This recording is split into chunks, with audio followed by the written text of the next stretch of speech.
અમદાવાદના Khadia police station વિસ્તારમાંથી online ઠગાઈ કરતા 3 આરોપીઓની ધરપકડ કરવામાં આવી। ખાડિયા વિસ્તારમાં આવેલી સંગમ હોટલમાં છેલ્લા 3 દિવસથી રોકાયેલા આરોપીઓ હોટલના રૂમમાં કોલ સેન્ટરનો સેટઅપ લગાવીને લોકોને છેતરપિંડી કરતા હતા। પોલીસ દ્વારા કપિલ ધવલ અને ક્લિન્ટનની ધરપકડ કરવામાં આવી છે। પૂછપરછ દરમિયાન તેમની પાસેથી વિવિધ ડિજિટલ ડિવાઇસ મળી આવ્યા।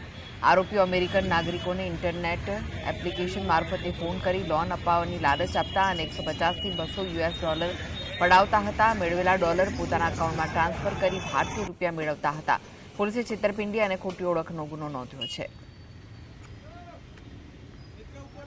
3 જણાની પૂછપરછ કરી અને એમની પાસે જે ડિવાઇસ હતા એની તપાસ કરતા એવો ખ્યાલ આવ્યો કે એ લોકો અમેરિકન નાગરિકોને ઇન્ટરનેટ એપ્લિકેશનથી ફોન કરી એમની સાથે છેતરપિંડી કરી રૂપિયા પડાવી યુએસ ડોલર પડાવી અને યુએસ ડોલર જે છે એ યુએસડીટીમાં ટ્રાન્સફર કરી અને ત્યારબાદ એને ઇન્ડિયન કરન્સીમાં એ કેશ આઉટ કરવાનું છેતરપિંડીનું આખું એક રેકેટ ચલાવતા હતા। કોઈ કોલ સેન્ટર ટાઈપનું એક ચલાવતા હતા।